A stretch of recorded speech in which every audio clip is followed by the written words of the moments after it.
Okay, we're live. Hi, everybody. It's Natural Healing Center Live, and this is Joanne Doe, and I am Shannon Eggleston, and it's so nice to have all of you out here. We've got a special, interesting thing for tonight. It's about, tell them, Joanne. Ridding environmental toxins from your home. And it's shocking. All of the dangerous things that you have in your house, it's crazy. You're going to hear all about it. Blessings, blessings, blessings. Any problems of any kind, we're always welcome. We're always hoping to help you. All right. Thank you. Bye. Good job. Okay, wonderful. We're just going to get started in 1 minute. We'll give some people a little bit more time to hop on. But we are going to be talking about how to rid environmental toxins from your home. So, what are some potential sources of those toxins, what you can do to get rid of them, and then what are some alternative products or practices that you could be using to keep your home a safe and friendly environment. So, if you're joining me live, I am new to this, so I see a few people watching, but I'm not sure exactly who it is. So, you're welcome to say hi in the comments, and we're going to get started in just a moment.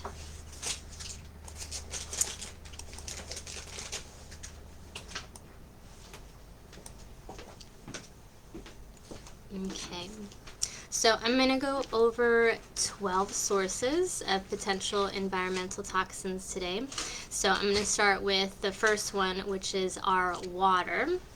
And a fun fact is California has the highest chlorine content in the country. So it's not a surprise that we oftentimes see clients come in with chlorine toxicity. And health complications related to overexposure of chlorine include blurred vision, respiratory issues, eye and nose irritations. Unfortunately, it can also cause dried out skin and hair as well as premature wrinkles. So, hopefully, that inspires you to be mindful of where chlorine might be coming into your home.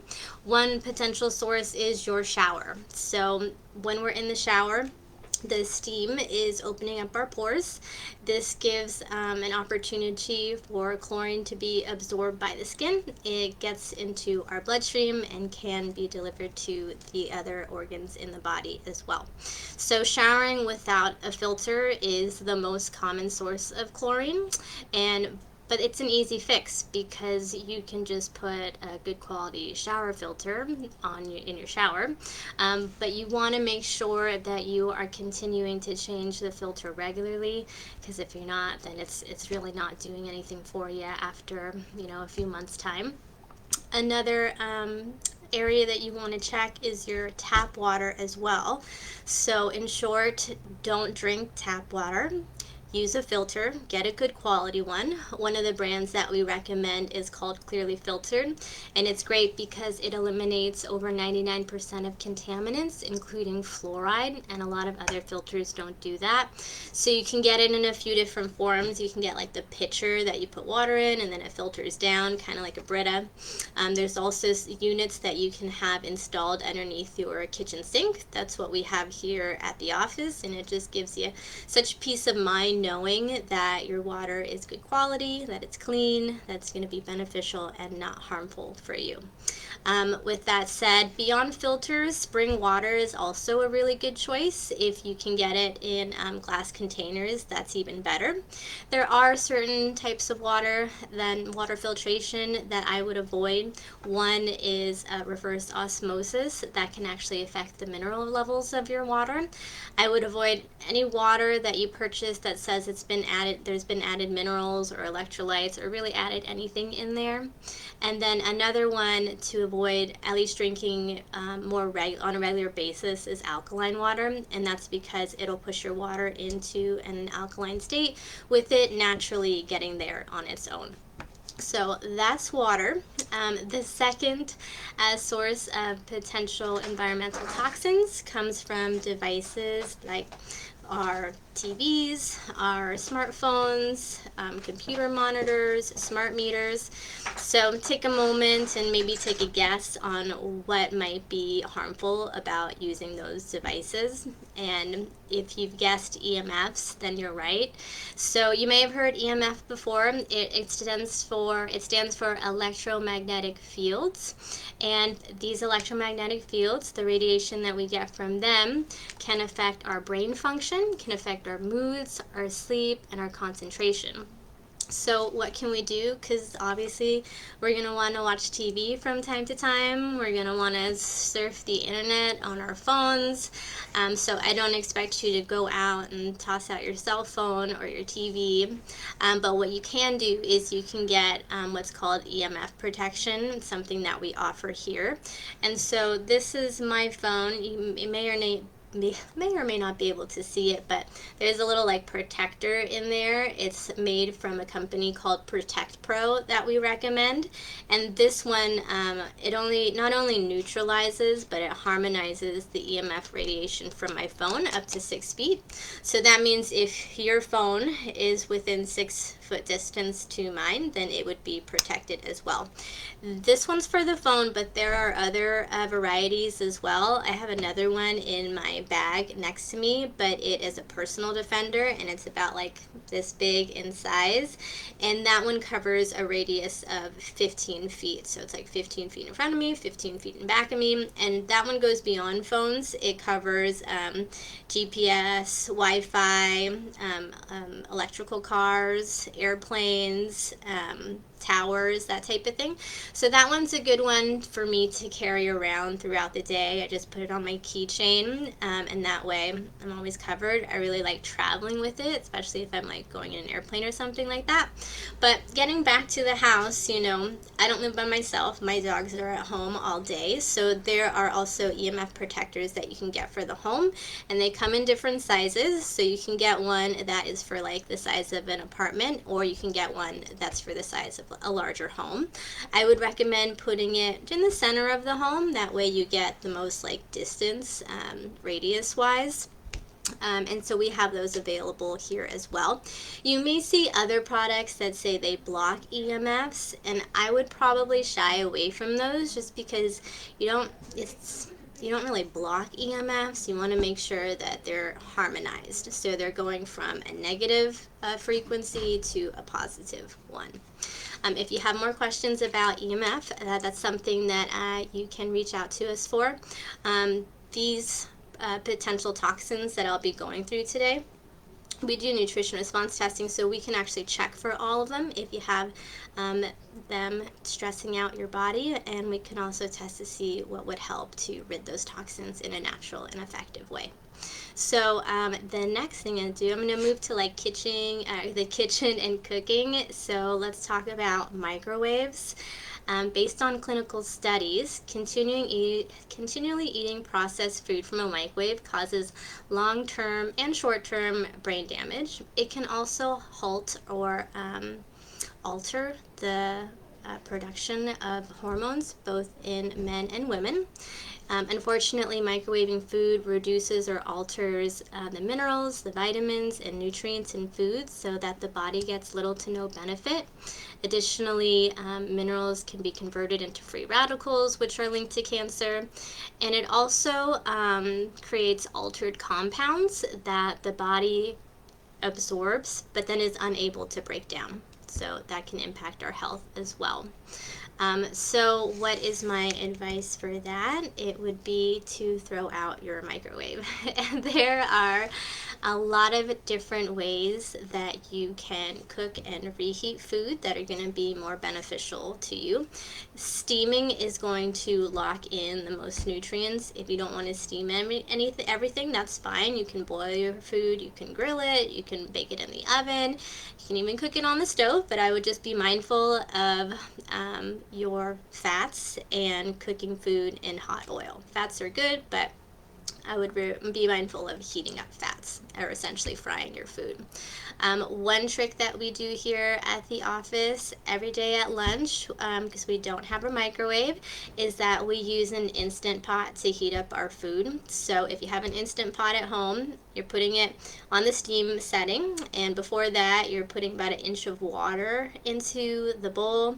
You're putting the wire rack in, and then you put either your food in a glass bowl or something like that, and you put that on top of the wire rack. Close the lid, you put it on seal, and then if it's something that you're just heating up that maybe came out of the fridge, a couple minutes usually does the trick. If it's coming out of the freezer, then it's going to be a little bit longer, and obviously if you have more quantities, it's going to be longer as well. And I also use my toaster oven or convection oven to heat up food sometimes, and I know this is going to take longer than the microwave, but just pop in your food, do something around the house, and then come back and it will be ready, and it's going to be way better quality than zapping it in the microwave. Okay, so that's microwaves. And let's talk about cookware next. So your pots and pans, your utensils, your storage containers. One product that I would recommend because of the environmental toxins in it are nonstick cookware made from Teflon. So Teflon starts to leach toxic chemicals at high heat, which is not only dangerous for humans when it's ingested, but also for our pets that we may share our homes with as well. It contains chemical compounds that are linked to various types of cancer. So a good alternative to Teflon nonstick pans would be using a cast iron skillet. They heat up really well, they cook evenly, and they don't leak anything toxic into our food. And they're also a good source of iron as well. Okay. Other cookwares that you'll want to avoid, I would suggest avoiding aluminum cookware as well as copper. This goes for aluminum foil as well. So aluminum is one of the most common metals we find causing stress in the body in nutrition response testing. Elevated aluminum levels have been linked to several nervous system diseases like Alzheimer's and ALS. And even though aluminum and copper cookware is usually coated, that coating is prone to chipping, and when that happens, it can release toxic metal into your food, which later enters your body. So what cookwares can you use instead? Food grade stainless steel would be a good option. It's a lot lighter than a cast iron skillet. It's less prone to scratches as well. Another one that would be great is glass cookware. That one is very environmentally friendly. It won't ever leach toxins into your food. It doesn't hold on to flavors or smells as well. It's not so great at nonstick, but you can season it, and hopefully that will help as well. And then another one that I would not recommend is when you see ceramic coated. But what would work well is 100% ceramic cookware, and that's made of completely natural materials. It isn't toxic, and it won't chip or peel off. Those ones are typically a little bit more expensive, but they last a really long time. And then another tip I have is instead of using aluminum foil, which can again leach, use parchment paper instead. That's going to be a safer option. So let's talk about how to store your food next. So you may have heard BPA before. It is a material that's used to make hard plastic, also known as polycarbonate. It's used to make baby bottles and the linings of metal cans. Unfortunately, though, BPA has also been linked to fertility issues, behavioral issues, including faster physical development in girls. So I would recommend storing your food in glass containers, which can be fine when heated. They're also really good for storing food in the freezer. And if there's like a plastic lid on the glass, that's fine. You just want to make sure that the food isn't touching the plastic. But other than that, you should be all good. Okay, so these next set of potential environmental toxins I find especially distressing and dangerous. So the first one that I'll get into of this next set is fragrances. So fragrances contain chemicals that help their scents to last longer. They're intended to permeate into fabrics and clothes and hold on to that scent for a longer period of time. And these are some of like the most toxic home items that you'll find. So a lot of these have been banned in Europe, but unfortunately, not in the US. They're still found in many commercial home and personal care products. So, fragrances might be in your laundry products, your laundry detergent, your dryer sheets, candles, cleaning products, your shampoos, your lotions. So, exposure to these chemicals over time has been shown to disrupt our hormones. It can lead to reproductive issues like low sperm count in men, and it can also cause respiratory problems as well. It's been known to trigger asthma. It acts as a carcinogen. It can affect mood and behavior. So, all these potentially really concerning health issues that we definitely don't want. So it's best to choose fragrance-free products. This is especially beneficial for people with difficulty breathing, asthma, allergies, also mood and attention disorders, any kind of hormone imbalance that you might be experiencing. And in lieu of air fresheners, you can diffuse some good quality essential oils if that's okay with you. Sometimes too, high quality candles might work well. These are things that we can help guide you through if you're looking for some more information on fragrances and how they might be affecting you, your home, and how to detox them from not only home but your body as well. Okay, so that leads us into cleaning products. So, cleaning products can include things like bleach, laundry products, drain cleaners, dish detergents, toilet bowl cleaners, and ammonia. Household cleaning products aren't closely regulated, so they may contain carcinogens, they may cause disruption to your hormones, and also induce asthma, just like fragrances as well. So one cleaning product that I'll go into a little bit more is bleach. Bleach is poisonous. It's extremely dangerous, especially to children. And that's because one of the possibility of ingesting it and it being highly poisonous, but also two, inhaling it, and because children have smaller lung capacity, it's quite dangerous in that regard as well. Okay, it can have short and long term side effects, especially to the respiratory system, and it's also really horrible for the environment. I know this topic can be a little bit of a downer or a little bit scary. It's like, oh my gosh, like all these things that you're thinking are around your house that you've been using. And so, just to take a moment here, my intent really isn't to scare you at all, but it's just so that we can be aware of things in our home that may be stressing our bodies, and we might be noticing even some of these symptoms like problems breathing and headaches, and just giving us like the power to know what products to use instead, to throw the ones out that we don't need and aren't necessary and aren't harmful. I've kind of always been taught that like the what we buy is like a vote, kind of like organic food versus conventional. And if you want to see more of that thing, then you're gonna go for the organic food. You're gonna go for like the natural cleaners and things like that. And I also understand that sometimes it costs more money to do that. And I'm gonna share with you certain products and things that you can do at home to cut down on costs too. Before I do that, let's talk a little bit about corrosive cleaning products. So these would be like toilet bowl cleaners, drain cleaners. These are some of the most toxic and poisonous cleaning solutions in our household. Fumes can cause respiratory damage and extreme illness. Skin exposure can cause burns, and eye exposure can cause vision loss.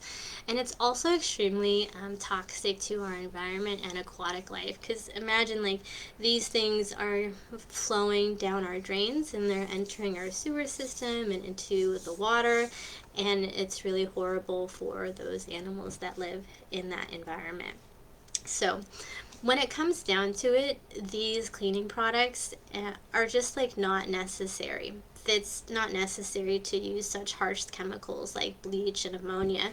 So, what can you use instead? There are very simple ingredients that you can pull from your pantry and DIY your own cleaning products. So one would be, these are a few, I'm going to list a few that would be really good to have. So one would be distilled white vinegar, and you can mix that with water. You can add some essential oils if you'd like to make it smell a little better. Tea tree oil is another good one because it's antibacterial.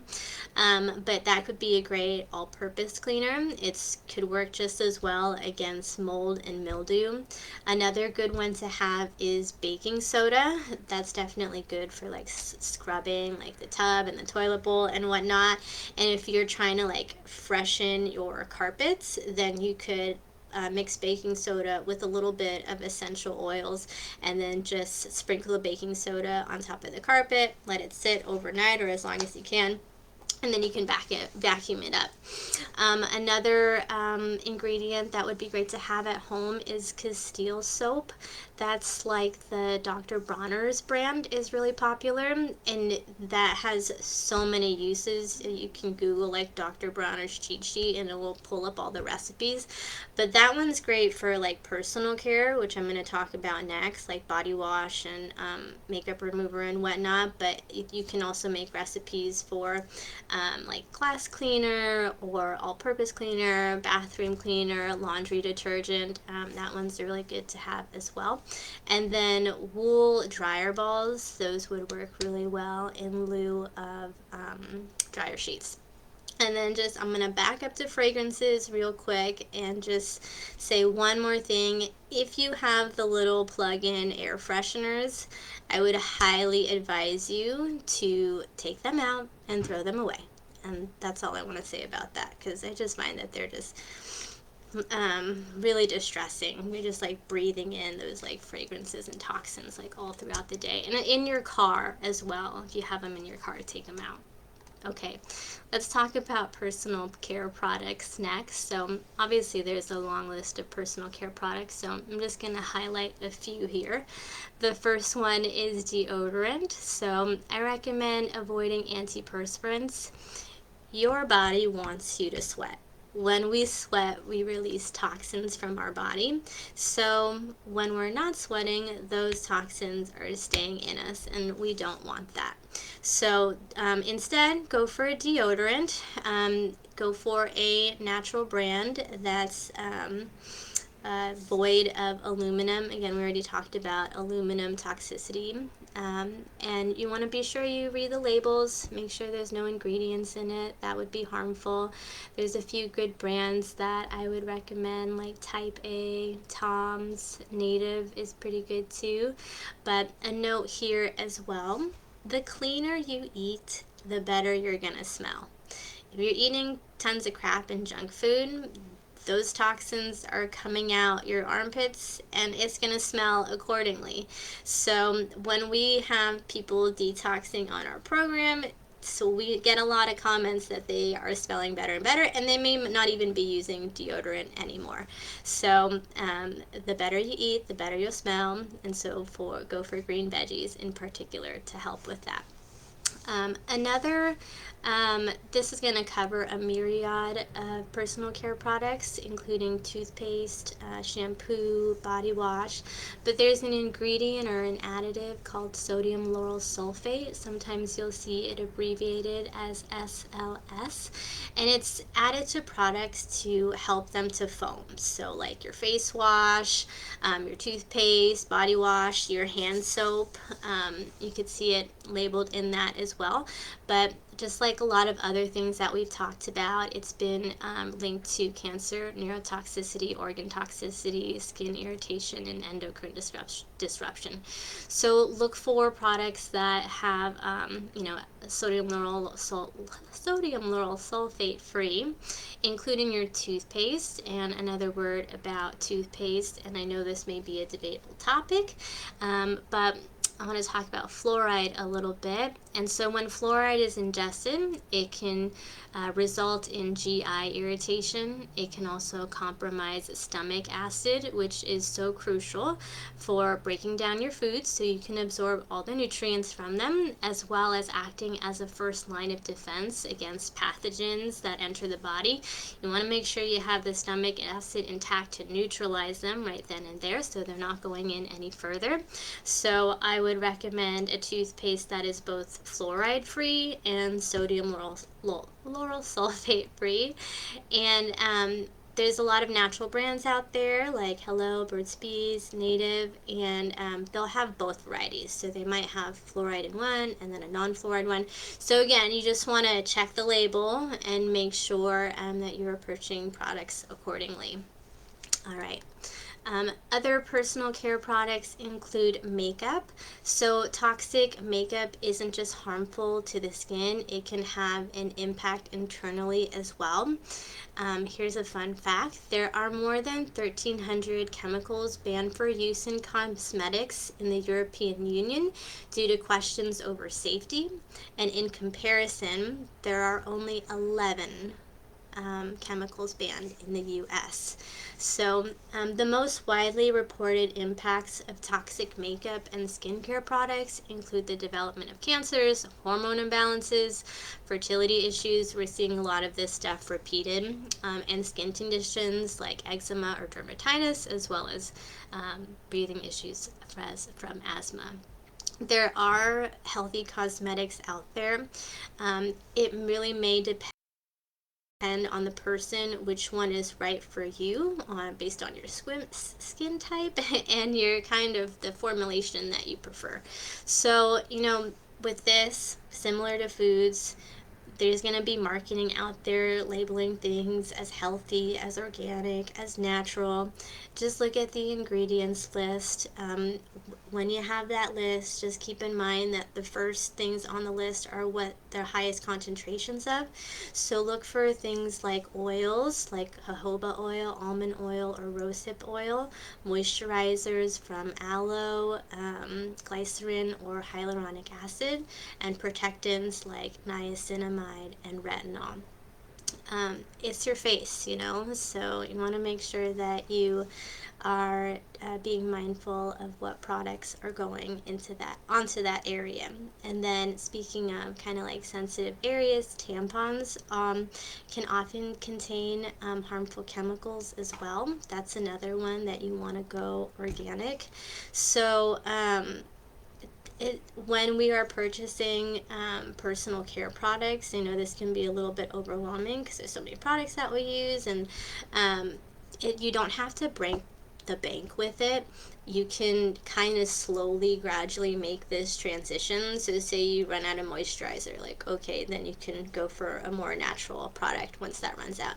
And then you run out of your foundation, okay, and then you can switch that. You run out of your mascara, then you can switch that out. So it doesn't have to be like all at once. And there are some commercial products that actually test really, really well.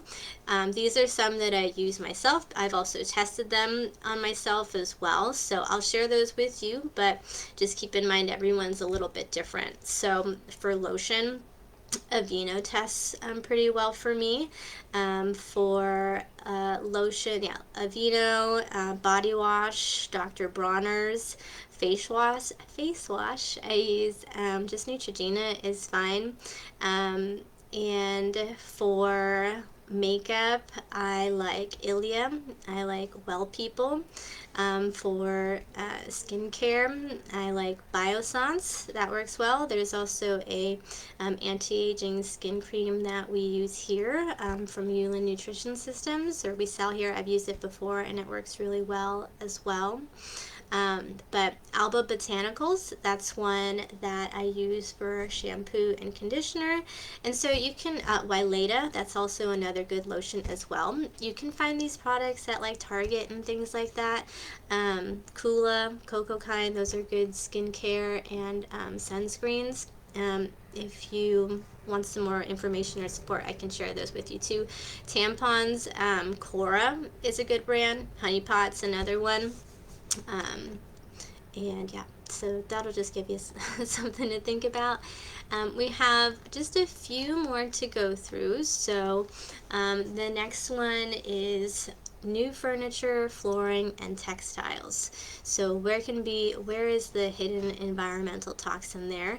There may be a few actually, or more than a few, but I'm going to focus on formaldehyde for a moment. It's a type of volatile organic compound found in flooring, carpets, particle board furniture like plywood, finishes, installations, drapes, textiles, and like those types of products. But when you have that like new furniture smell, new mattress smell, new clothing smell, car smell, that's formaldehyde. And it's a carcinogen. It's suspected of GI, immune, nerve, reproductive, respiratory, and skin toxicant. It can cause short-term health effects as well, like coughing, headaches, dizziness, and nosebleeds.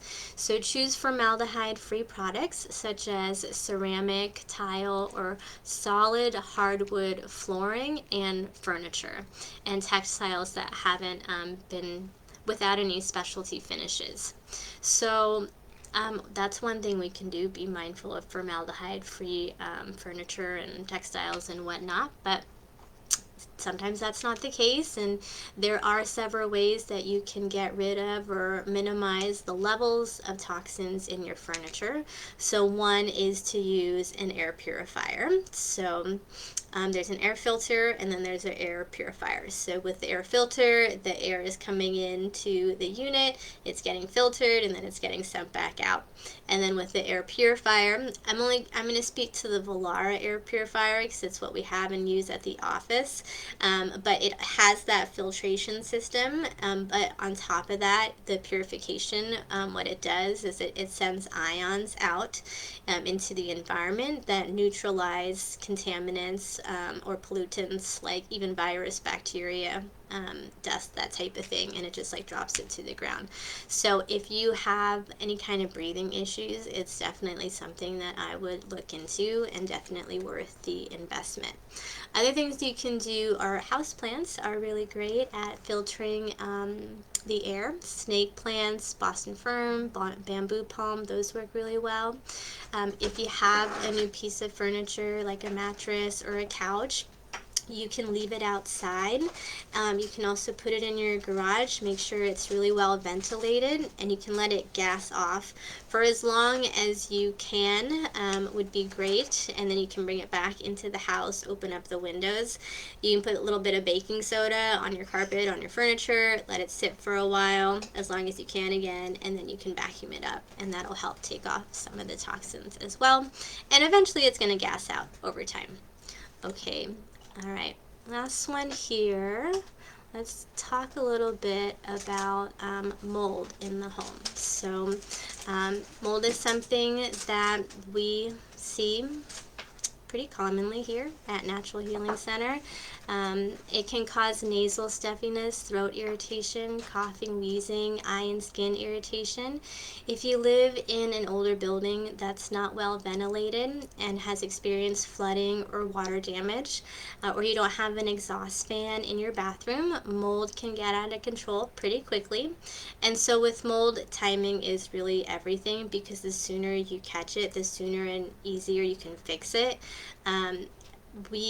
It is something that we can test for, whether it's a stress on the body or if you bring us a sample from your home. We can muscle test to see if mold presents itself. In terms of the home, you'll still need to address it, and you may need to enlist the support of a professional to potentially open up the walls, roofs, and spaces to get it out.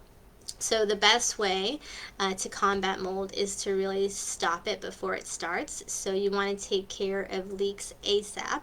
You want to clean your bathroom often. You want to try to open up your windows at least once a day, even when it's cold, so you can get fresh air and good circulation going. If you live in a damp climate, consider getting a humidifier to pull moisture out of the air. Okay, so those are some areas of potential environmental toxins in the home. As I said before, we can test to see if those toxins are affecting your body using nutrition response testing. I'd invite you in for an initial consultation. Typically, the cost of that is $299. If you mention this Facebook Live on ridding environmental toxins from the home, we can apply a $50 discount, and so that brings that price to $249. We check for any stressors on the body, so we'll check for chemicals like formaldehyde, like chlorine, pesticides. We'll also check for metal toxicity, aluminum, mercury, nickel, silver, whatnot. We'll also check for food sensitivities, and we'll give you a list of foods you'll want to start to reduce or avoid, because when you have foods your body is sensitive to, it can cause inflammation and swelling. We'll also look at radiation and EMFs, and in addition to that, we can test for immune challenges that might be related to mold, parasites, bacteria, virus. We'll also check the health of your organs using muscle testing as well to see if there are any nutritional deficiencies or any organ that's in need of support. We'll work with you on your foods, to really using food as medicine to help heal and rebalance the body. In addition to that, we do some computerized testing as well.